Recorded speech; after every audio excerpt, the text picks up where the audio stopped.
हरे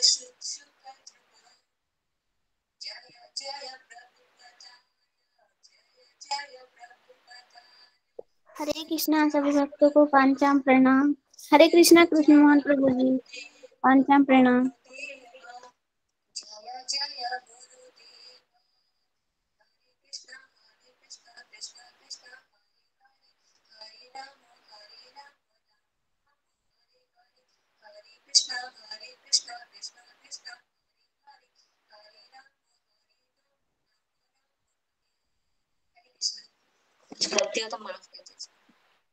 रवि माता जी, आप भक्तों को गाई मेरा तो बहुत पंचाम अच्छा, प्रणाम। लेकिन हम लोग सुन कम पाए हैं। आपकी आवाज उतनी आ नहीं आवाज रही थी, नहीं आ ऐसा रही लगा। है। हरे कृष्णा अभी भी सभी आप भक्तों को म्यूट है पंचांग माता प्रणाम। जी। माता जी हरे म्यूट पे कृष्णा हैं। सभी को हरे कृष्णा पंचांग प्रणाम। पंचांग प्रभु जी प्रणाम मैं सभी भक्तों को हरे कृष्णा वापस गा हरे देती हूँ कृष्णा। ईयरफोन आ, निकाल के, ईयरफोन की वजह से अभी लगता है आवाज नहीं पास हुई होगी। जी जी, अभी आपकी आवाज बहुत अच्छी आ रही है। शायद आप थोड़ा दूर से बोल रही होंगी, जो माउथ पीस है उससे आप दूर थी, शायद ऐसा लगा। अच्छा तो तो रुक रुक के कभी कभी आवाज आ रही है। कोई बात नहीं, मैं मेरे ख्याल से वापस भक्त गा लोग नहीं देती सुन हूँ। पा रहे। जी हरे कृष्णा स्टार्ट करूँ प्रभु जी? जी जी जी। ओम अज्ञानतिमिरान्धस्य ज्ञानजलाशलाकय सूक्ष्मरूपी येन तमसे श्री गुरुदेव नमः। प्रभु जी आवाज आ रही है अभी ना? जी आ रही है।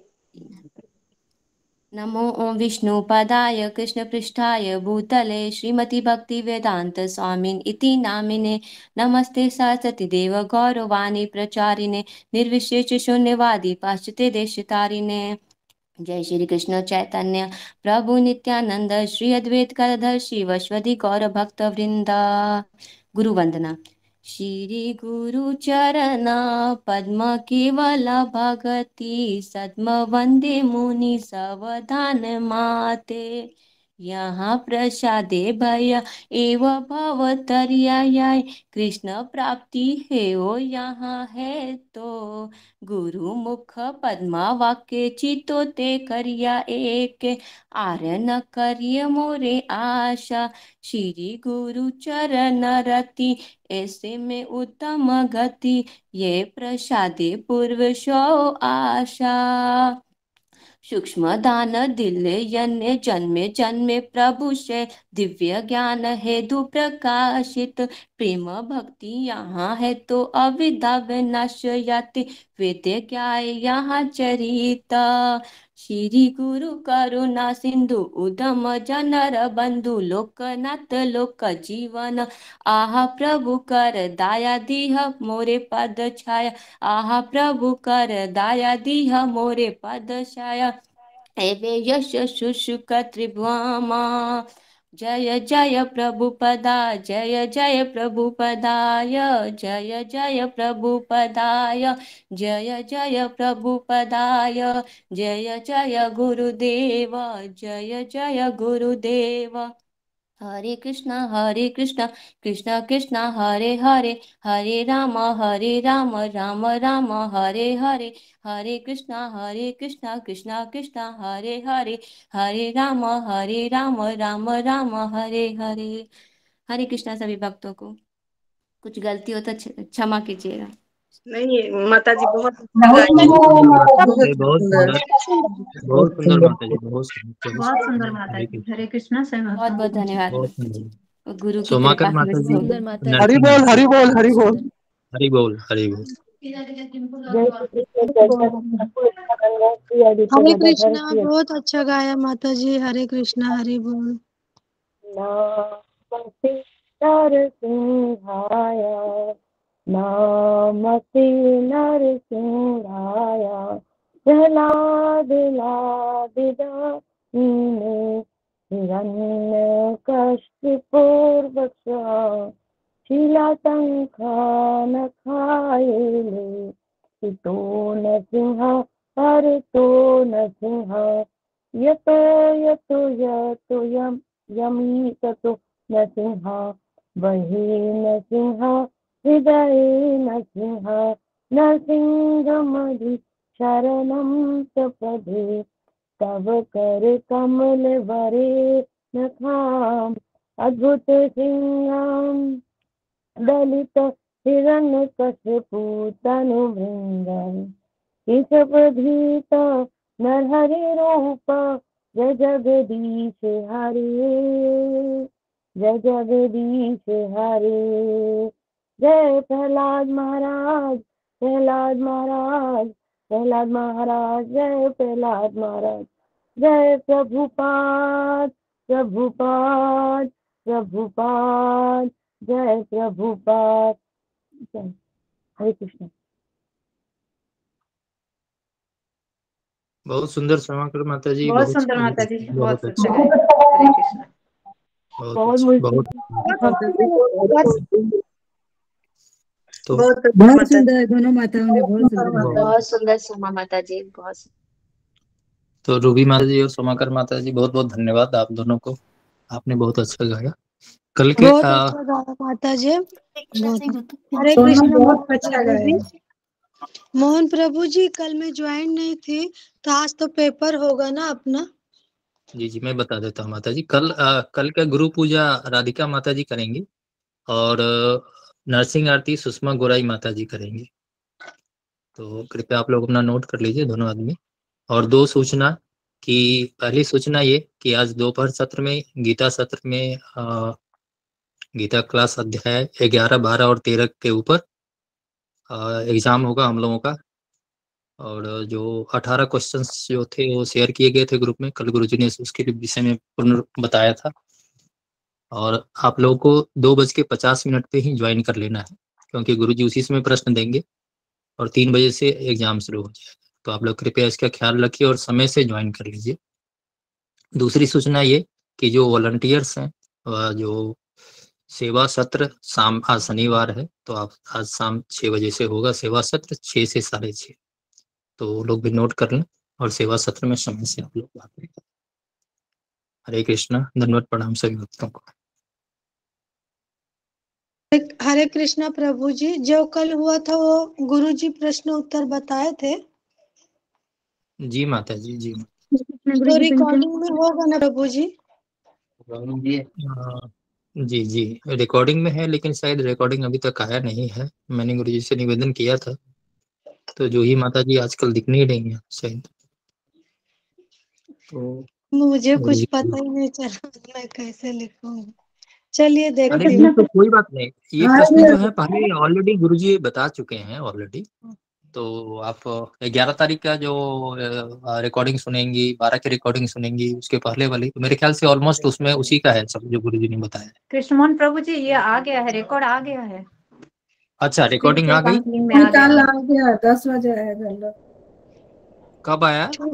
ठीक है। मैंने अभी देखा, हाँ अभी हाँ देखा हाँ तो आया है। हाँ हाँ, तो मैंने गुरुजी को लिखा था सुबह सुबह में, जो भक्त लोग इंतजार कर रहे हैं। तो माता जी अभी आ गया है रिकॉर्डिंग, तो आप कृपया आप उसको सुन लीजिए बस, तो सारे डाउट्स आपके क्लियर हो जाएंगे। हरे कृष्णा, सभी भक्तों को धन्यवाद, प्रणाम। हरे कृष्णा कृष्णा कृष्णा हरे हरे, हरे राम प्रणाम गुरु जी, हरे कृष्णा। हरे कृष्णा हरे कृष्णा। हरे कृष्णा गुरु जी पंचांग प्रणाम। हरे कृष्णा। हरे कृष्णा गुरु जी, पंचांग प्रणाम। हरे कृष्ण प्रणाम। हरे कृष्ण गुरु जी, पंचांग प्रणाम। हरे कृष्णा हरे कृष्णा हरे कृष्णा। जी हरे कृष्णा ओके जी। ओम अज्ञानतिमिरन्धस्य ज्ञानाञ्जनशलाकया चक्षुरुन्मीलितं येन तस्मै श्रीगुरुवे नमः। मुखं करोति वाचालं पङ्गुं लङ्घयते गिरिं यत्कृपातमहं वन्दे श्रीगुरुदीनतारिणं परमानन्दमाधवं श्रीचैतन्य ईश्वरम्। जय श्री कृष्ण चैतन्य प्रभु नित्यानंद श्री अद्वैत गदाधर श्रीवासादि गौर भक्तवृंद। हरे कृष्णा कृष्णा कृष्णा हरे हरे, हरे राम राम राम हरे हरे। ओके, हरे कृष्णा, सबका स्वागत है सत्र में। तो आज मकर संक्रांति है, तो थोड़ा सा मैं मकर संक्रांति के बारे में बताता हूँ आपको। और उसके बाद फिर हम और तो अभी सेवा सत्र ऐसा होगा कि हर शनिवार के दिन सेवा सत्र है, वह भगवत गीता का जो क्लास रहेगा ना, उसी में आधा घंटा हम सेवा सेवा के बारे में बताएंगे। कोई अलग से सत्र हम शाम को नहीं करेंगे, जैसा कि आज एग्जाम रहेगा, है ना। तो एग्जाम के बाद ठीक 4 से 15 मिनट, 10-15 मिनट हम सेवा के बारे में बताएंगे आपको, ठीक है। तो अभी और नेक्स्ट सैटरडे से हम क्या करेंगे, उसी में हम आधा घंटा या सेवा का कितना महत्व है वो हम बताएंगे। और ख़ास एक दिन हम या एक लेक्चर में से आधा लेक्चर हम उसमें ही उसी के लिए हम डेडिकेट रखेंगे, क्योंकि जितने भी यहाँ पर लोग आ रहे हैं, जितने लोगों को सत्संग का फायदा हो रहा है, उसका एक ही कारण है, वह है कॉलिंग की सेवा। अगर कॉलिंग की सेवा नहीं करते थे तो हम में से किसी को पता नहीं चलता था कि इस तरीके से सत्संग भी होता है। तो इसलिए मैं इस पे ऊपर जोर दे रहा हूँ। अगर आप चाहते हैं कि और भी लोग जुड़े हमसे, तो कई लोग हैं वो खोज रहे हैं, कई लोग हैं चाहते हैं कि हम घर में बैठे भगवत धाम कैसे हम जा सके, किस तरह से हम गुरु परंपरा से जुड़ सके। कई लोग हैं, जिस तरह से मैं देखता हूँ कि पुरुष को तो ये अधिकार होता है। आवाज आ रहा है ना मेरा? नहीं आ रहा है? आ रहा है ना? हाँ जी। तो पुरुष लोगों को तो अधिकार होता है, वो इस्कॉन टेम्पल जा सकते हैं, कहीं पर भी जा सकते हैं। लेकिन खास करके लेडीज होती है, माता जी लोग होते हैं, उनको काफी संघर्ष करना पड़ता है बाहर निकलने के लिए। तो इसलिए जितने भी समस्याएं हैं, है ना, चाहे कोई जेंट्स को भी हमेशा मंदिर जाने को नहीं मिलता है, क्योंकि वह व्यस्त होते हैं काम में। तो ये एक प्लेटफॉर्म है जिससे हम कई लोगों को हम कॉल कर सकते हैं और यहाँ पर जोड़ सकते हैं, ठीक है। तो आप ऐसा मत समझिए, बहुत लोग खोज कर रहे हैं आपकी तरह ही, कि उनको गीता समझ में आ सके या उनको भगवान को समर्पित होने के लिए क्या क्या करना चाहिए। तो ये सारी जानकारियां हम यहाँ पर शिल प्रभुपाद की किताबों से दे रहे हैं, है ना। तो इसलिए मेरा आप सबसे अनुरोध है कि सेवा के लिए तो आगे आ जाइए। अगर आप सेवा के लिए आगे आएंगे तो कृष्ण जरूर आपको भगवत धाम इसी जन्म में लेंगे। और अगर आप माला करते रहेंगे, सत्संग सुनते रहेंगे, तो कृष्ण बोलेंगे कि ये अपना ही फायदा कर रहा है, ये अपना ही फायदा कर रहा है ना। मेरे और भी पुत्र है, उनके लिए कुछ नहीं कर रहा है ना। तो इसलिए हमें आगे आना चाहिए सेवा के लिए। और सेवा भी ऐसी है कि ऐसा कहीं कहीं जाना भी नहीं है ना। 15-20 मिनट हम आधा घंटा सेवा करेंगे तो उसमें हमारा फायदा होगा। तो अभी हम थोड़ा सा आपको मकर संक्रांति के बारे में बताते हैं। कितने लोगों को सुनने की इच्छा है मकर संक्रांति के बारे में? फिंगर को रेज कीजिए जी। ओके, बहुत लोगों को सुनना है। तो हम आज का दिन है, ये बहुत स्पेशल दिन है ना। तो इसलिए एक्चुअली कल मैंने अनाउंसमेंट करना ही भूल गया कि कल हम मकर संक्रांति के बारे में ही क्लास लेंगे करके। ओके, आज ही है गुरुजी मकर संक्रांति? हाँ, 14 नवंबर है। 14 नवंबर को ही हमेशा रहती है। जनवरी हाँ, सॉरी, आज 14 जनवरी। सब लोग 14 बोल रहे हैं जनवरी कि 15 तारीख को है। 15 तारीख कुछ बोल रहे हैं, कुछ 14 को बोल रहे हैं। हाँ, लेकिन 15 तारीख को, 15 जनवरी को है। एक मिनट में देखता हूँ कैलेंडर में। इस्कॉन कैलेंडर है किसके घर में? देख लीजिए। आज है जी 15 तारीख को ही मकर राशि में जा रहे हैं सूर्यदेव, इसलिए हमारे यहाँ उत्तर भारत में तो 15 को ही है। नहीं गुरुजी, आज ही है। गुरुजी एक मिनट। संक्रांति 14 को है। कौन कैलेंडर मेरे है वो 14 को कैलेंडर में ही है गुरुजी, आज ही है। इस्कॉन का कैलेंडर देखिए, मुझे आपके घर का कैलेंडर दिखा रहे थे 15 को गुरुजी। जी, इस्कॉन कैलेंडर में दिखा रहे थे। 15 नवंबर को है। ओके, एक मिनट। 15 जनवरी जनवरी गुरु जनवरी 15 जनवरी मैं देखता हूँ 15 जनवरी को है क्या। अगर 15 जनवरी है तो कल हम दोपहर में इसका चर्चा कर सकते हैं। एक मिनट। तो गुरु जी जो 15 हम जनवरी यहाँ दान करते हैं पंडितों को, वही हम अपने आपके खाते में डाल सकते हैं ना, 150 जो भी होगा। जी जी जी हाँ जी। तो 15 जनवरी को ही मकर संक्रांति। इस्कॉन कैलेंडर में लिखा है 15 को गंगा सागर मेला यानी संक्रांति। हाँ जी जी 15 जनवरी को ही है। तो हम कल फिर दोपहर के सत्र जो गीता का सत्र में हम कल लेंगे नहीं, तो कल हम मकर संक्रांति के ऊपर ही लेंगे ताकि सबको अवेयर भी हो, क्योंकि गीता क्लास में बहुत लोग आते हैं ना, तो अभी हम लेंगे तो ज्यादा लोगों को पता भी नहीं चलेगा। तो आज एग्जाम है वैसे तो, और 14 जनवरी को नहीं 15 को है। तो कल हम 15 को दोपहर के क्लास में मकर संक्रांति विशेष है ना प्रवचन, इस तरीके से कल का दिन हमारे लिए इतना मतलब महत्वपूर्ण है कि इसमें बहुत चीजें हुए हैं कल के दिन में। तो मैं आपको कम से कम 8 से 10 घटनाएं हुई है कल के दिन। जैसे भीष्म पितामह ने शरीर छोड़ा था, गंगा माता का अवतरण है, सारी चीजें मैं आपको बताऊंगा कल। ठीक है। तो आज हम फिर महाराज का ही कथा को हम आगे बढ़ाते हैं, और हम कल फिर आपको दोपहर में हम मकर संक्रांति के बारे में बताते हैं। गुरु ठीक जी है, कल तो सबको आपकी चले। वृंदावन यात्रा रहेगी शायद।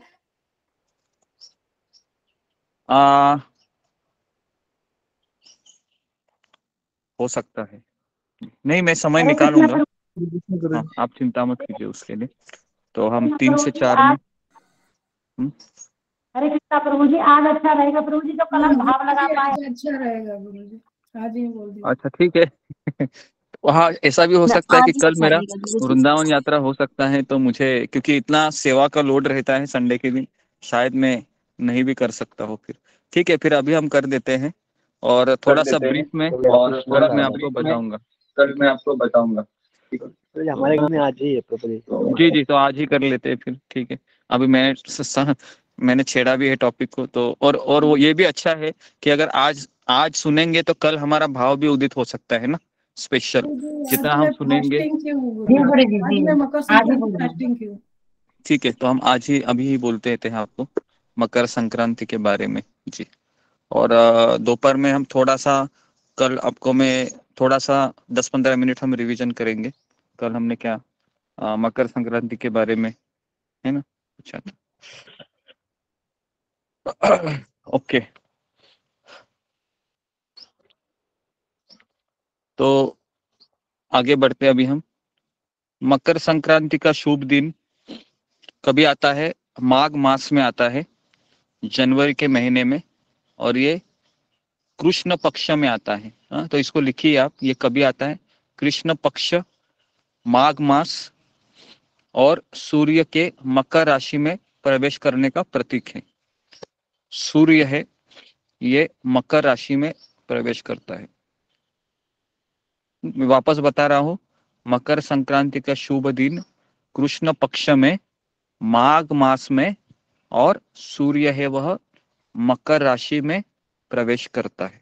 ठीक है, अभी मैं मकर संक्रांति का महत्व बता रहा हूं पहले। ठीक है, और उसके बाद हम मकर संक्रांति के दिन कितने घटनाएं हुई है वो मैं बताऊंगा। ओके, तो भगवान सूर्य, अभी सूर्य को भगवान क्यों कहा गया है तो आपको मैं बताऊंगा कि हर एक देवी देवता है, उनको एक डिपार्टमेंट हेड बनाया गया है, तो इसलिए उस डिपार्टमेंट के लिए उनको भगवान कहा जाता है, लेकिन सर्वोच्च भगवान कृष्ण है।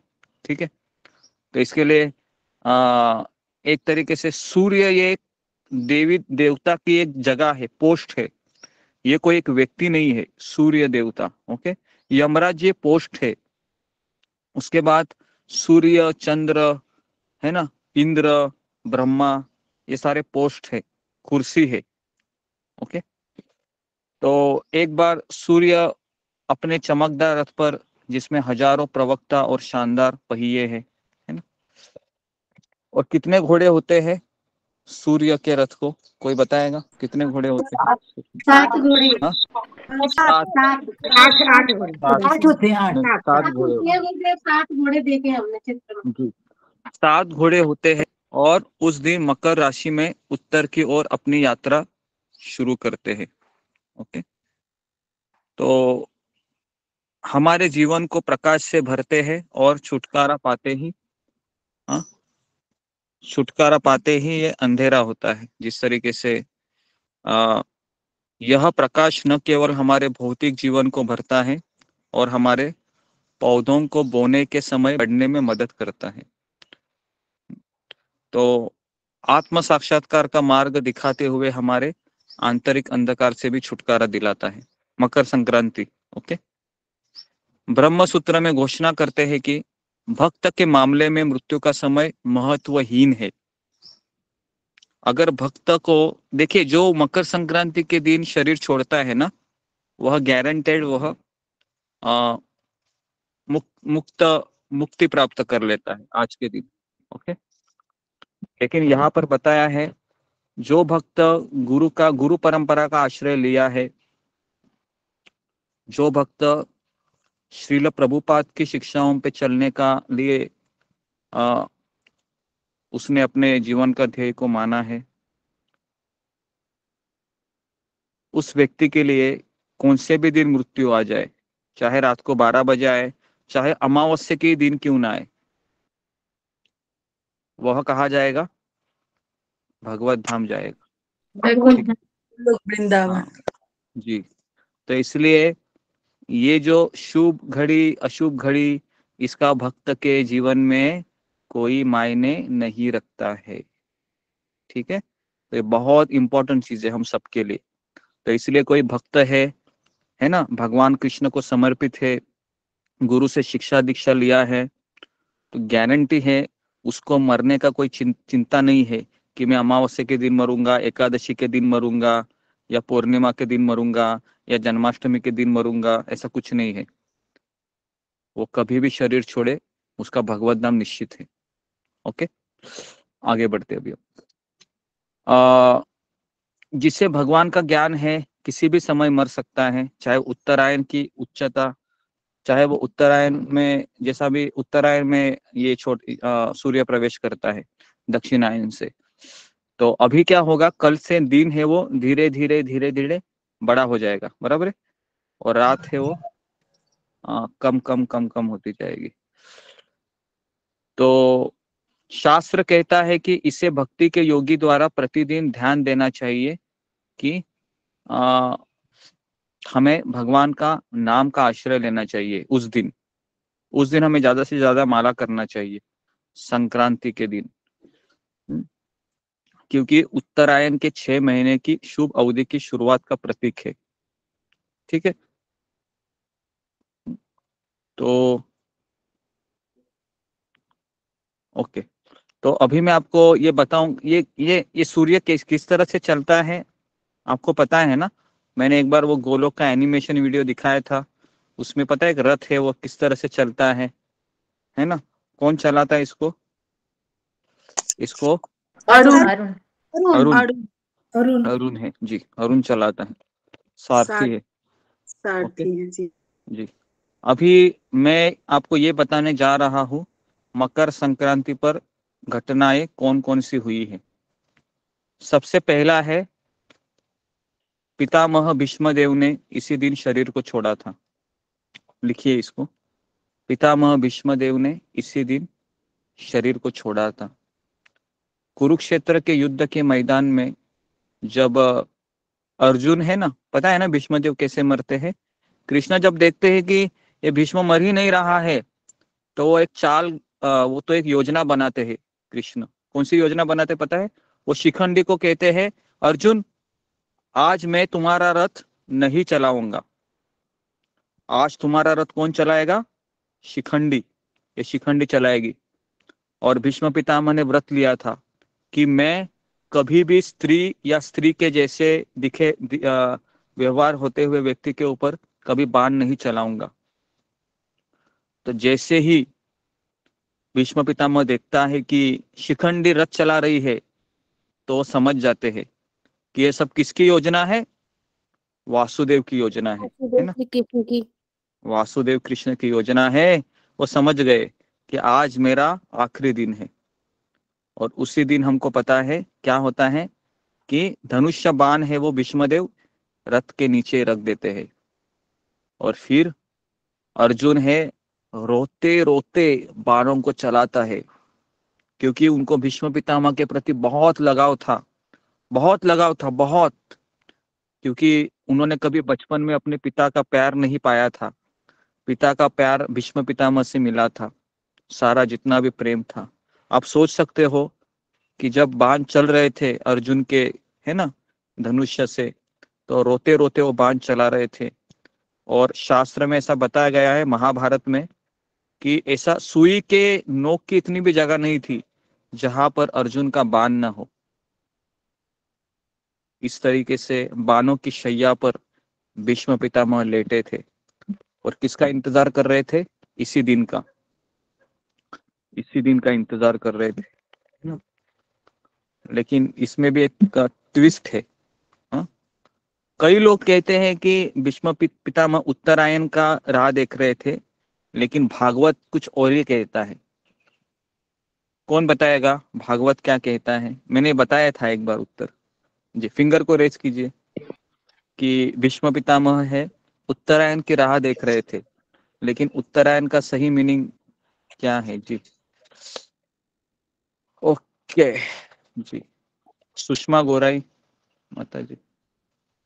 हरे कृष्ण गुरु जी। पंचांग प्रणा। वो भगवान श्री कृष्ण का राह देख रहा है, वो उत्तरायण भगवान के नाम है।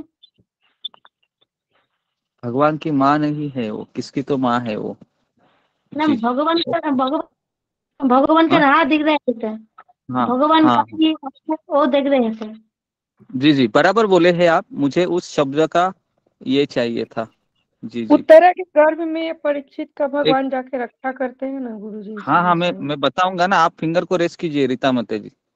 जी जी मैं जी जी जी। मैं बताऊंगा आप, ठीक है। उसके बाद धर्मराज गिमरे, हाँ बताइए। उत्तरायण का हाँ, थे। उत्तरायण का सही अर्थ क्या है? उत्तरायण जी। शीला मुखाले माता जी। हरे कृष्णा गुरु जी। पंचांग प्रणाम। हम्म, भीष्म पितामह की इच्छा थी कि जिस दिन भगवान मेरे सामने उतरेंगे मैं उसी दिन प्राण छोड़ूंगा, इसलिए उसका उत्तरायण बोलते हैं। नहीं बराबर है, लेकिन एक मीनिंग है उत्तरायण का जो मैंने बताया था जी। रूमा सिन्हा।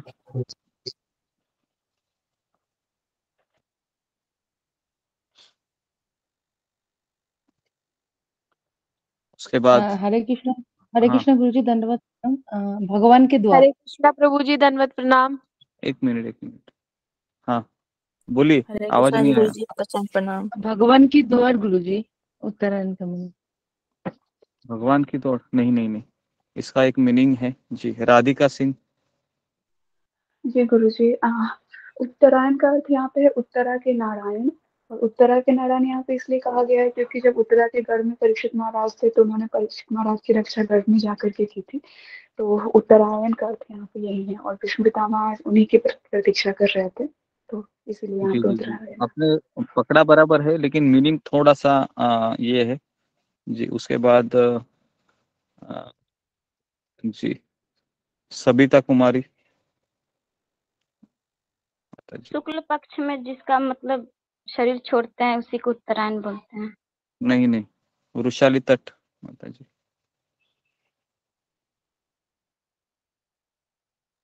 हरे कृष्ण गुरु जी। पंचांग प्रणाम। जो उत्तरा के स्वामी है उनका इंतजार कर रहे थे जी। तो एक्चुअली उत्तरा ये आपने बराबर पकड़ा था। उत्तरा मतलब परीक्षित की माँ, ठीक है। और आयन मतलब स्वामी, ठीक है। हाँ बोलो। हरे कृष्ण गुरु जी, पंचांग प्रणाम।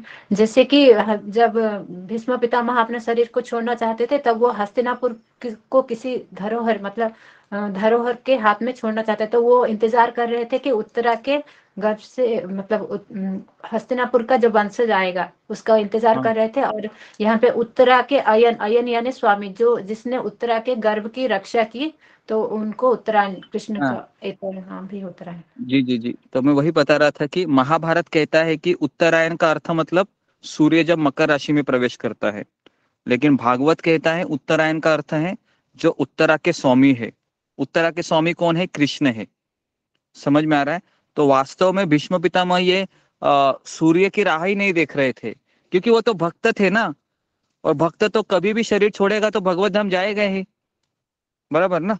तो उसके लिए भीष्म पितामह के लिए कोई लागू ही नहीं होते थे। भीष्म पितामह तो क्या सोच रहे थे कि मेरे कृष्ण कब आएंगे मेरे सामने, जो उत्तरा के स्वामी है ना। और कौन थे भीष्म पितामह के आराध्य देव? कौन मुझे बताएगा? भीष्म पितामह के आराध्य कौन थे जिनकी वो हमेशा पूजा करते थे? कृष्ण?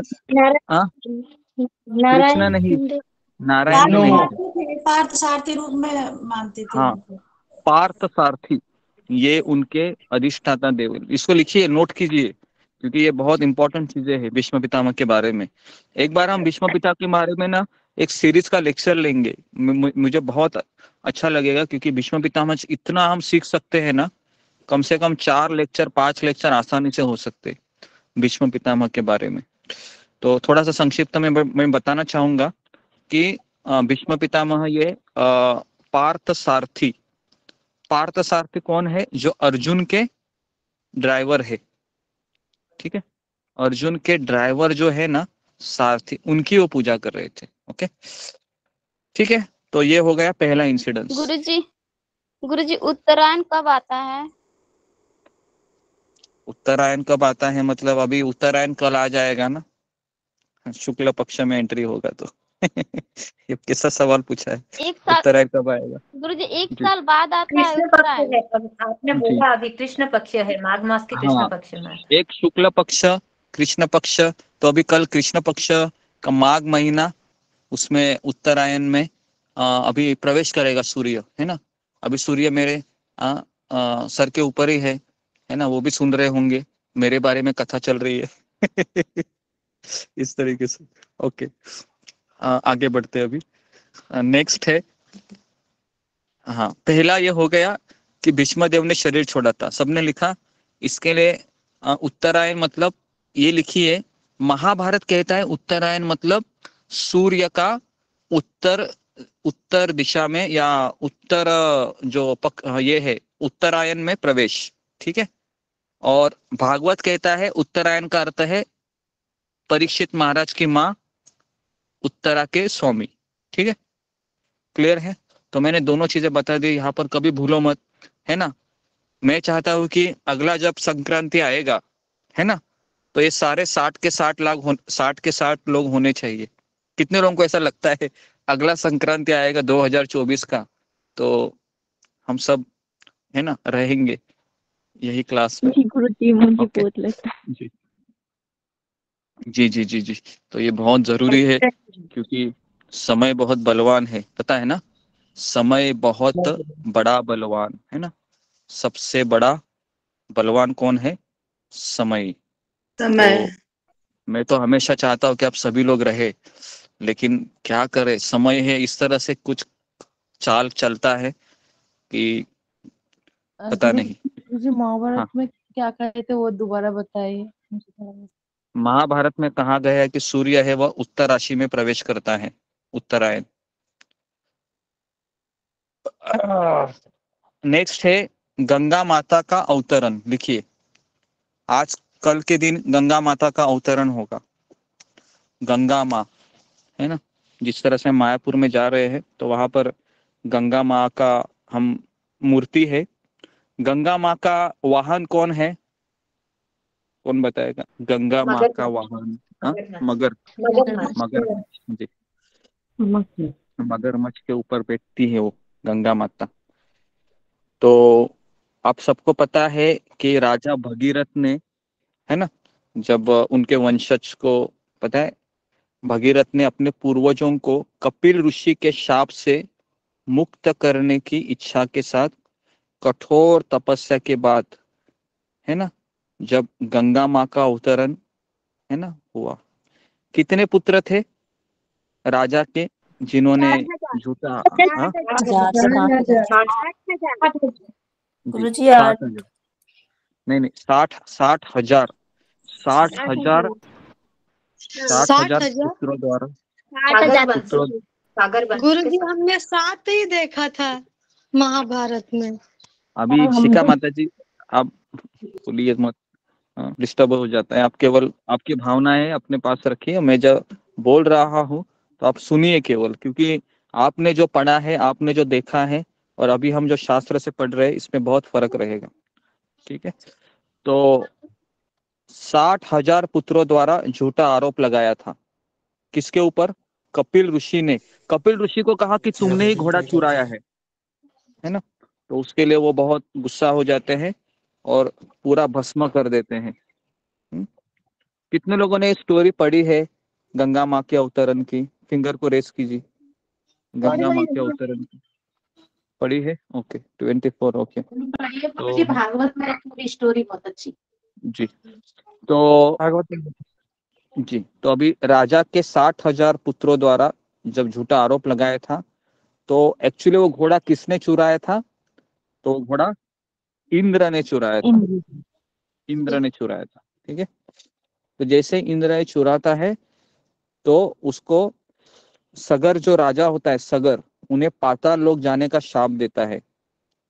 और उनकी प्रार्थनाओं से शांत होने के बाद उन्होंने घोषणा की, अगर तुमको तुम्हारे पुत्रों का उद्धार होना है और शाप से मुक्त होना है तो उसका एक ही तरीका है, गंगा नदी को स्वर्ग के ग्रहों से उतरकर पृथ्वी पर और नीचे क्षेत्रों तक लाना होगा, तभी तुम्हारे जितने भी पुत्र हैं या वो जो शाप लगाया है उससे मुक्त हो जाएंगे। तो राजा भगीरथ की कठोर तपस्या के बाद संक्रांति के दिन ही पवित्र माँ गंगा पृथ्वी पर अवतरित हुई। ठीक है, तो सबको क्लियर है ये कभी अवतरित हुई? संक्रांति के दिन, आज कल के दिन, कल वो है ना अवतरण होगी। तो इसके लिए अगर मैं चाहता हूँ कि अगर आपके बगल में गंगा है ना, तो थोड़ा सा आप गंगा में 3 बूंद स्नान करने के लिए जाइए। गंगा से प्रार्थना कीजिए कि मुझे चैतन्य महाप्रभु की कृपा मिले, क्योंकि गंगा के तट पर ही नवदीप धाम है ना। तो कल है, बहुत स्पेशल दिन है। तो अगर पॉसिबल है तो, अगर नहीं पॉसिबल है तो कोई बात नहीं, एटलीस्ट कल के दिन हमें सारे ब्रह्मपुत्र नदी है जी, सारे हरे सेशन को कृष्ण गुरु जी दिल्ली में तो सब आज ही मना रहे हैं। जी जी जी। तो जो भी है 2 कैलेंडर होते हैं, एक होता है वैष्णव कैलेंडर और दूसरा होता है जो भौतिकवादी लोगों का कैलेंडर। तो हमारा वैष्णव कैलेंडर के हिसाब से कल मकर संक्रांति है, और जो बाहर के लोग है ना, जो कैलेंडर को फॉलो करते हैं, पंचांग को, उनकी तरह से आज है। ठीक है, तो अगर आप अपने आप को वैष्णव समझते हैं तो आप कल मकर संक्रांति मनाइए। क्लियर है? ओके, आगे बढ़ते हैं। तो ये हो गया हमारा दूसरी घटना कि भागीरथ की कठोर तपस्या से गंगा माँ इसी दिन अवतरण हुई। और मैं देख रहा हूँ अभी 2 से 3 दिन ना इतनी हवा बहेगी ना, तो आपको पता है ना, पतंग है ना, पतंग उड़ाते हैं सभी लोग, है ना। अभी आज से बहुत सारे लोग, और हवा भी इतनी बह रही है कि मुझे बहुत ठंड लग रहा है, जैसा मुझे बाहर ही बैठना पड़ता है हमेशा, क्योंकि नेटवर्क का इशू रहता है। तो मैं देख रहा हूँ कि जितने भी पौधे हैं वो हिल रहे हैं। क्यों हिल रहे हैं? कि संकेत है कि अभी सूर्य मकर राशि में प्रवेश कर रहा है। okay?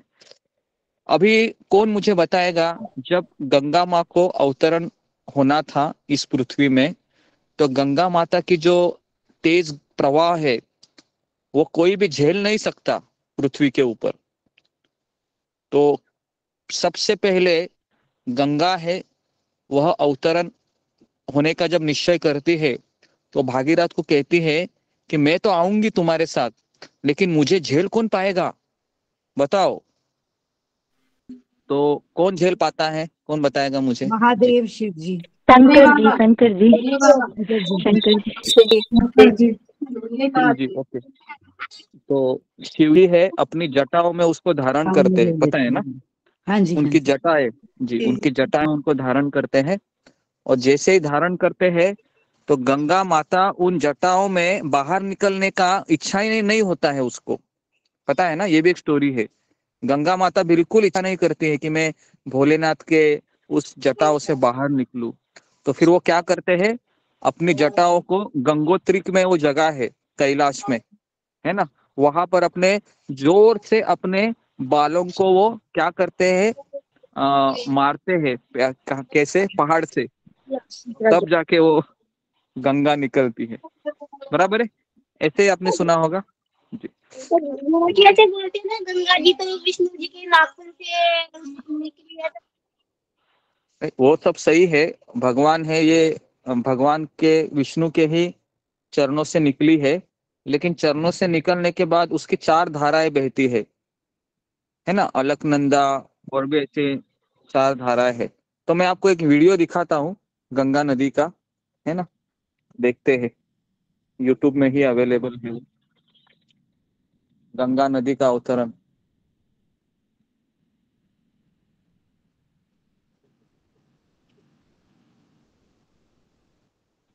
गुरुजी अनीता माता जी ने भी बनाया था ना एक गंगा माता जी के ऊपर। हाँ, गंगा नदी, हाँ बनाया अनीता था, माता जी ने बराबर भी बनाया था ना जी।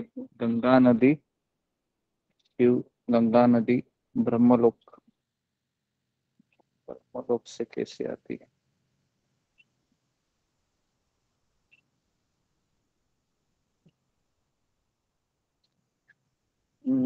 अभी फिलहाल तो मुझे नहीं दिख रहा लगता है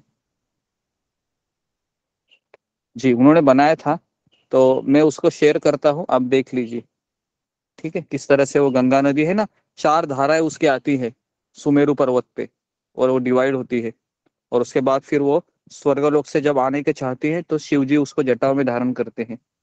और अगर आपको पता होगा कि इसका जो कनेक्शन है गंगा नदी का, ये वराह को जो पसीना आया था ना, वराह भगवान को, उस पसीने का वो पसीने का ही जल होता है गंगा, है ना।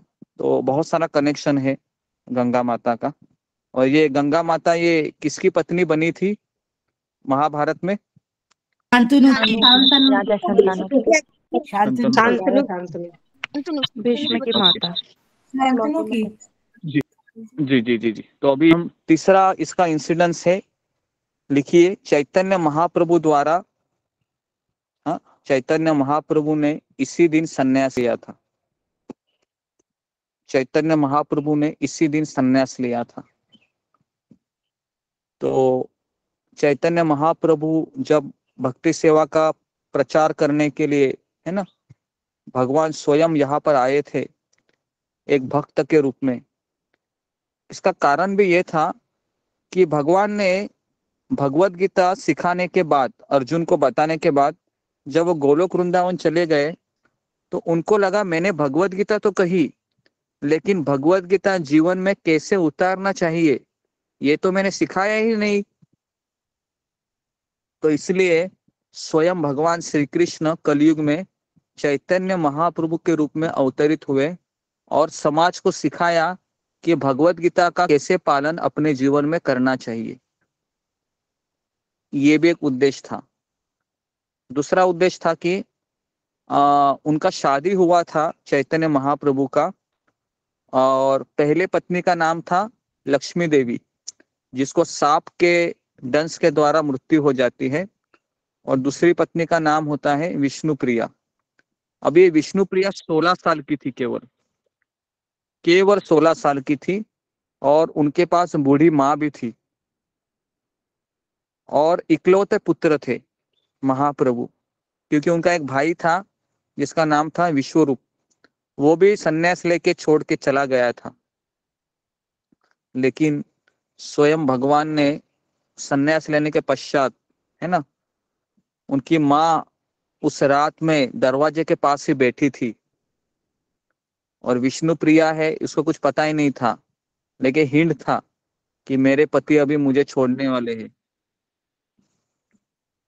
और फिर वो सबसे पहले वो वहां पर ही जाते हैं, अपना बाल को पहले कटवा करके, एक जगह है, पूरे बाल को वह ये करते हैं, मुंडन करते हैं। तो नाई भी जब वो काट रहा था ना बाल, तो उनको लग रहा था इतने सुनहरे बाल को मैं काट रहा हूँ, तो वो रोते रोते वो काट रहा था महाप्रभु के बाल सन्यास के, है ना। तो इस तरीके से ये सन्यास ले लिया, है ना। और जो उनकी जो पत्नी है विष्णुप्रिया को उन्होंने एक विग्रह दिए थे महाप्रभु ने, कि जब भी तुमको मेरी याद आएगी ना, तो इनको देखना सामने, मैं प्रकट रहूंगा इसी विग्रह में। और आपको पता है विष्णुप्रिया ने कैसी तपस्या करती थी वो, आप सुनोगे ना तो आपको लगेगा बाप रे बाप। एक्चुअली विष्णुप्रिया ये भगवान की ही पत्नी है, जो लक्ष्मी है, लक्ष्मी का ही रूप है। तो ये क्या करती थी कि हरे कृष्ण महामंत्र जितने माला करती थी ना, तो पता है चावल का एक दाना होता है, छोटा सा दाना देखा है ना चावल का, उसको बाजू में करती थी वो ऐसे। और ऐसे जितना माला वो करती थी, मान लो अभी 100 माला किया तो 100 चावल के दाने वो बाजू में रखती थी, उसी को पकाती थी, उतना ही खाती थी। अभी आप बोलोगे बाप रे बाप, है ना, ये तो कभी मुझे जिंदगी में भी होगा नहीं। जी गुरु जी, यही मुंह से निकला बाप रे। हाँ, बहुत असंभव है। हाँ बोलो संभवी माता जी। आनंद भी ऐसे ही करती थी, जितनी माला जपती थी उतने ही चावल और खिचड़ी खाते थे। हाँ, तो ऐसा है ना, तो ये असंभव है। मैं चाहता हूँ कि हमारे ग्रुप में ऐसा कोई नहीं करेगा। हाँ क्या, नहीं तो आप कल से शुरू हो जाएंगे, तो ऐसा कुछ होगा नहीं। ये भगवान के महान महान महान, ये कोई साक्षात साधारण स्त्री नहीं थी विष्णुप्रिया, ये कोई नहीं भगवान कर की सकेगा पत्नी। गुरु जी, हाँ, इस धरती पे कोई नहीं कर सकेगा, कोई नहीं कर सकता। कोई नहीं कर सकता है ऐसा। हाँ, तो इस तरीके से विष्णुप्रिया है ना, वो इस तरीके से वो ये करती थी। समझ में आ रहा है आपको कितना बड़ा तपस्या है। और वो 16 साल की थी, 16 साल की जवान पत्नी को छोड़कर महाप्रभु सन्यास लिए 24 साल की उम्र में, है ना। उसका पूरा दिन केवल रोते रोते ही बीता। मुझे क्या उनकी पत्नी ने उन्हें परमिशन दी थी कि आप सन्यास ले लो? भगवान को परमिशन देने की कोई आवश्यकता नहीं है, भगवान है ना वो। लेकिन यहाँ धरती पे तो वो ऐसे बन के आए थे ना कि वो भगवान नहीं है, सामान्य की तरह रह रहे थे, तो सबने फिर उनसे मना नहीं किया इस तरह से कि आप अपनी पत्नी को छोड़कर सन्यास मत लीजिए। एक बात याद रखिए कि भगवान का करना वो लीला होती है, उसको साधारण व्यक्ति नहीं कर सकता। और हमारे इस्कॉन में तो ऐसा अलाउड ही नहीं है, किसी के बच्चे हैं, किसी के पत्नी है। हमारे इस्कॉन में सन्यास तभी दिया जाता है जब उसके बच्चों का शादी हो जाता है। समझ में आ रहा है? तो उसके लिए हमारा इस्कॉन में तो ऐसा कुछ होता ही नहीं। ये तो स्वयं भगवान श्री कृष्ण ने पतित आत्माओं के उद्धार के लिए विष्णुप्रिया को पहले कहा, एकांत में बुलाया उस रात और कहा कि अभी वो समय आया है कि हमें अपने कर्तव्य को निभाना है। तो विष्णुप्रिया ने कहा, मैं आपके बिना कैसे रह सकती हूँ।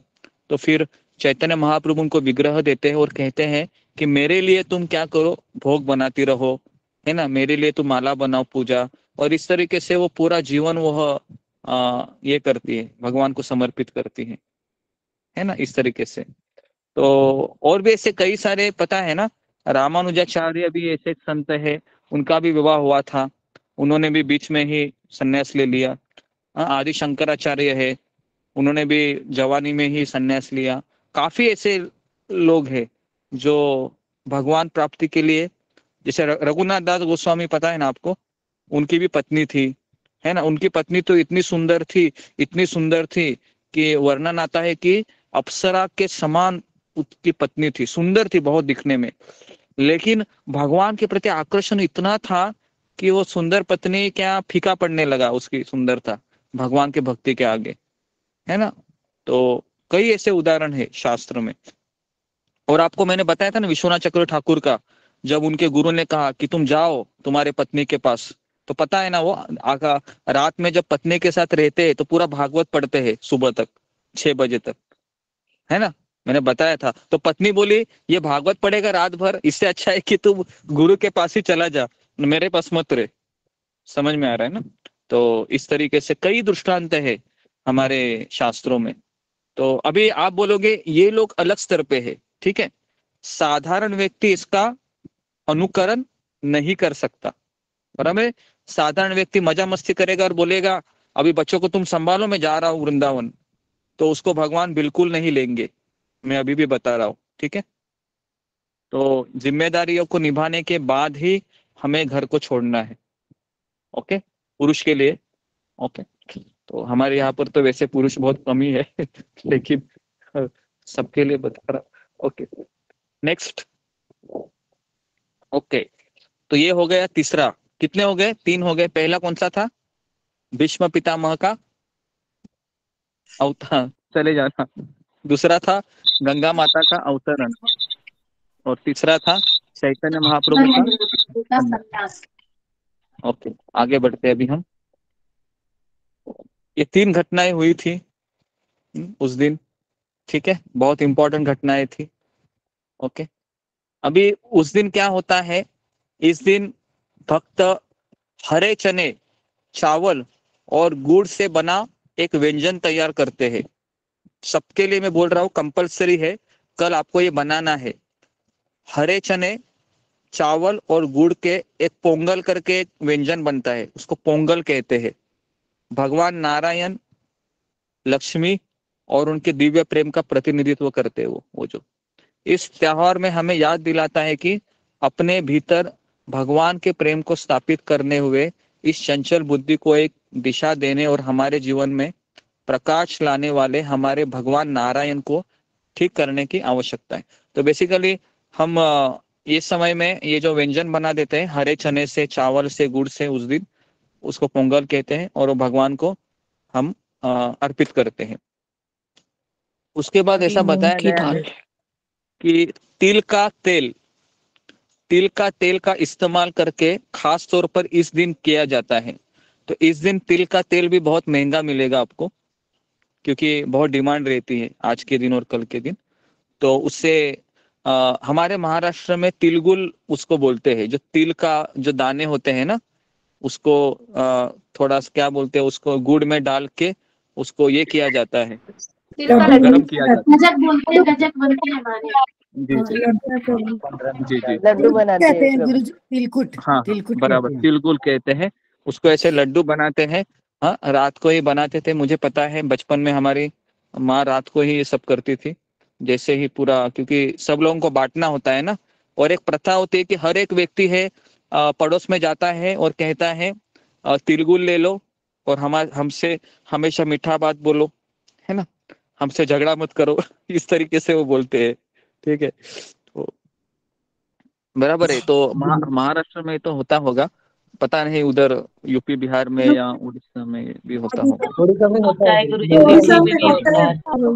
सब जगह होता है। ओके जी। तो ये सब चीजें होती हैं उस दिन। तो मैं चाहता हूँ कि आप ये तिल के लड्डू भी बने और व्हाट्सएप में भेज दीजिए किन्होंने बनाया है, ताकि आप सब लोग देखकर इंस्पायर हो कि इन्होंने बनाया तो मैं भी बनाऊंगी इस तरीके से, क्योंकि अभी हम ओके। हरे कृष्णा गुरुजी हमारे तिल चौथ पे बनते हैं, हम परसों बन गए हमारे। हाँ, शकट चौथ पे बनते हैं गुरुजी हमारे। हाँ जी गुरुजी। जी, जो भी है आप बनाइए। ओके, उसके बाद तिल के लड्डू के बाद बर्फी बनाइए, तो वो बना सकते हैं। हमें क्या करना चाहिए, वैष्णव को क्या करना चाहिए कल के दिन? जी, मैं बता रहा हूँ, वही बता रहा हूँ मैं, कि मैंने बताया कि हरे चने, चावल और गुड़ का पोंगल बना दीजिए। दूसरा बताया कि तिल के लड्डू बनाइए। और अभी तीसरा बताने जा रहा हूँ कि तिल चावल मतलब वो तिल के दाने ही होंगे, और मकई की पहली फसल की विशेष पेशकश की जाती है और वह वितरित की जाती है। और तिल और मकई के साथ चावल की खिचड़ी की तैयारी भी उस दिन भगवान को अर्पित की जाती है। तो चावल का खिचड़ी भी बनाइए। ओके, और उसके बाद बताया गया है कि कुछ भक्तों के पास षटतिला एकादशी पर भगवान की सेवा में 6 प्रकार के तिल की तैयारी की पेशकश करने वाला एक त्योहार होता है। अभी षटतिला एकादशी आने वाली है, मुझे लगता है ना। तो उस एकादशी में लोग तिल का जो है ना, तिल का नैवेद्य बनाकर भगवान को दिखा सकते हैं। षटतिला एकादशी, 6 प्रकार के तिल। सबको पता है 6 प्रकार के भी तिल होते हैं, या आपको एक ही प्रकार का पता है? 6 प्रकार का पता है। बताया मैं तो यहाँ पता है गुरुजी, आप बताइए। नहीं, यहाँ पर लिखा हुआ है 6 प्रकार के तिल की तैयारी करनी होती है। अभी आप मार्केट वाले को पूछो जरा, दुकान वाले को, शायद और 4 प्रकार के तिल भी रहते होंगे, लेकिन बाजार में बिकते नहीं होंगे। इसके लिए दुकान वाले केवल वो काला और सफेद ही तिल रखते होंगे, ऐसा भी हो सकता है। नहीं गुरुजी, तिल को ही 6 तरह से यूज करने को तिल बोलते हैं। 6 वेराइटी में प्रतिमा माता जी जो बोले 6 प्रकार के तिल, ठीक है, जो भी है। तो मुझे पता नहीं, क्योंकि मैं तो इस चीज में बहुत ही कमजोर हूँ, खाने की चीजों में, तो आप लोगों को ज्यादा पता होगा। ओके, नेक्स्ट है फसल का उत्सव। भारत के दक्षिण में इसी त्योहार को पोंगल के रूप में मनाया जाता है। नए चावल को दूध में उबाला जाता है, जिसे चक्र पोंगली कहा जाता है।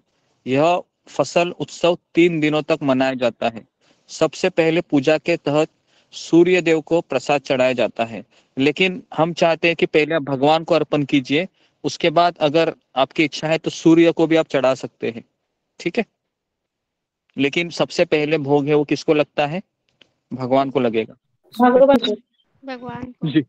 उसके बाद इस दिन मकर संक्रांति के दिन पतंग उड़ाए जाते हैं आसमान में, और यह मानव जाति के अस्तित्व का प्रतीक है।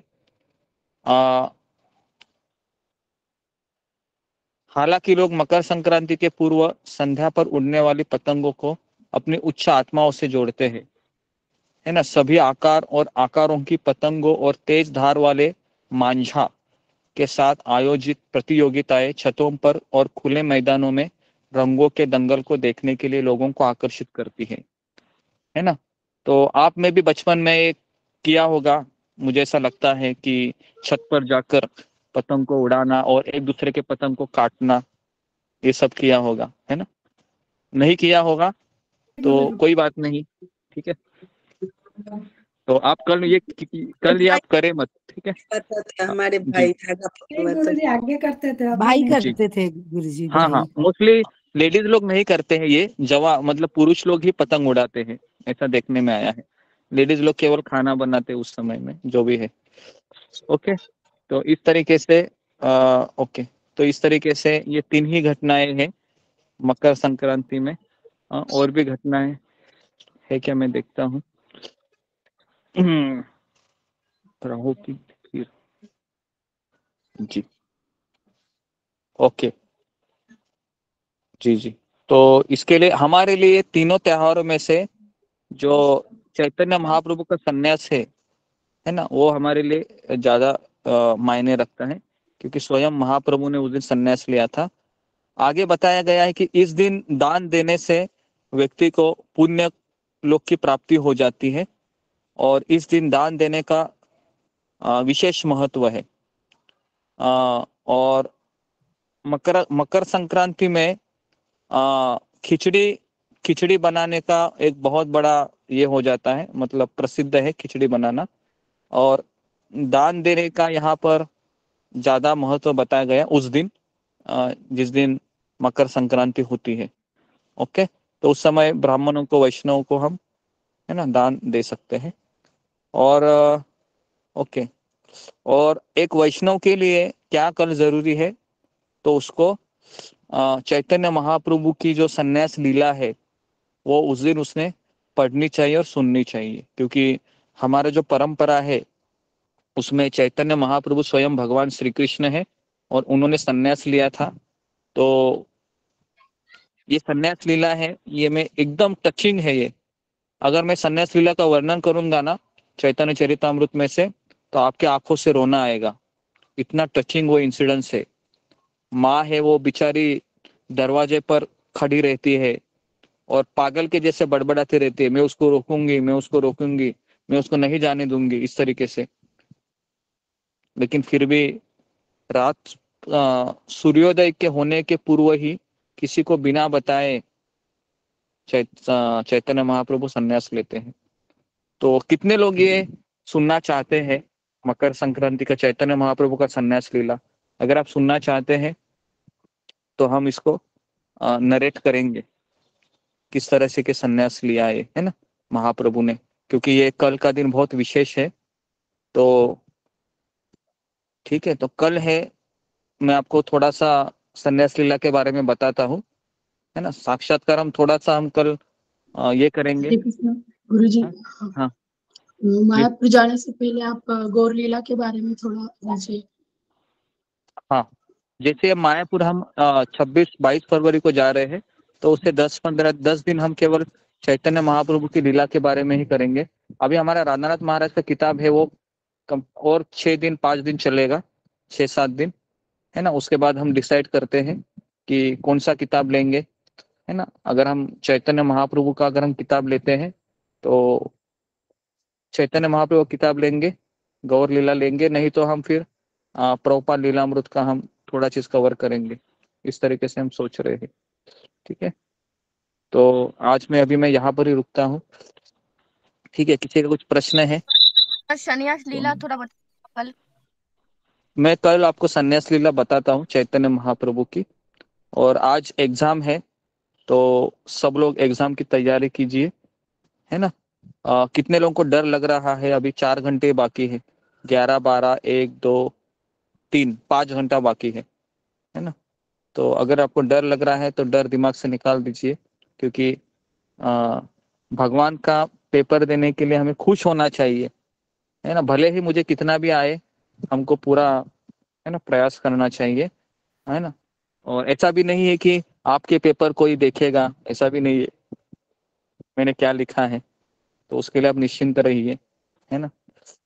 और एक मैंने क्वेश्चन आपको बता ही दिया है 10 मार्क का, बराबर है ना।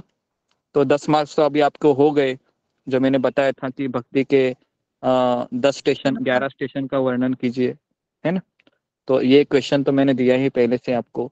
अभी केवल 40 मार्क ही है आपके हाथ में, 10 मार्क तो ऐसे ही दे दिए, है ना। तो इसके लिए आप डरिए मत। प्रभूजी, मी ट्रेन मध्ये तर पेपर नाही देऊ शकणार। हाँ, जो भी है देखा जाएगा। हाँ, तो जिन पेपर आप देने का प्रयास कीजिए, जहां पर भी है वहां पर, ट्रेन में हो या आकाश में हो या जमीन में हो या हवा में हो क्योंकि नेटवर्क सब जगह पर होता है, बराबर है। नेटवर्क सब जगह होता है, आप चलते रहिए। मैंने कितने लोगों को देखा है, लास्ट एग्जाम हुई थी, कुछ लोग ट्रेन में बैठे थे और ट्रेन में वह दे रहे थे, कुछ लोगों का शादी था तो शादी में भी उन्होंने 1 घंटा निकाल के एग्जाम दिया, है ना। तो दे सकते हैं, ठीक है। और गुरुजी, आपने यस अपयस वाला क्वेश्चन बोला था रामू का स्टोरी लिखने, तो उसमें भी तो ज्यादा मार्क देंगे ना गुरुजी? हाँ, अभी मैं सारा चीज बताऊंगा तो प्रॉब्लम होगा, मैंने एक ही क्वेश्चन बता दिया है, ठीक है। तो अभी सब लोग मैं जल्दी ही इसके लिए खत्म कर रहा हूँ। आप थोड़ा सा वो रिकॉर्डिंग सुनिए, 1 घंटे का रिकॉर्डिंग आया है ना, तो 1 घंटे में मुझे लगता है कि सारा चीज आपको पता चलेगा। ओके गुरुजी, मैंने आपसे दोपहर में बात करनी है, कर सकती हूँ? जी, ओके। 1 बजे फोन कीजिए मुझे, 1 बजे कीजिए, अभी मेरा टूर रहेगा। हरे कृष्णा। हरे कृष्णा गुरुजी। गुरुजी, अपना खाता खुल गया जो खोलने वाले थे आप? खाता नहीं खुल रहा है, क्योंकि उसके लिए ट्रस्ट होती है, तो मैं उसके बारे में आपको अपडेट दे दूंगा। मैं यहाँ पर रुकता हूँ। ओके गुरुजी, वो जो कल मकर संक्रांति में हम मंदिर में देते थे, तो हम कल वहीं भेजेंगे, तो आपके नंबर पे गूगल पे करेंगे ना? जी, नंबर पे करेंगे। तो हम क्या करेंगे, वही जो दान है, हम रिचार्ज और हमारा जो वृंदावन में लैंड का चल रहा है ना, उसमें हम आपका जितना भी पैसा है वो इस्तेमाल करेंगे, ठीक है। हाँ गुरुजी, चलेगा, ठीक है। एक बार मैंने धीरे धीरे दे सकते। हाँ, धीरे धीरे, जो भी आपको, ऐसा नहीं है कोई हार्ड एंड फास्ट नहीं है। आप 50 रुपए भी दोगे, 11 रुपए भी दोगे तो भी चलेगा। हाँ ना गुरुजी, थोड़े थोड़े देंगे तो आपके फोन नंबर पे करना है, आपका जो फोन नंबर है उस पे करना है। जी, उसी पे कीजिए, जी उसी पे कीजिए, वो अच्छा रहेगा, ताकि मुझे पता चलेगा और फिर मैं उसको ओके जी। हरे कृष्णा कृष्ण कृष्णा हरे हरे, हरे राम हरे राम।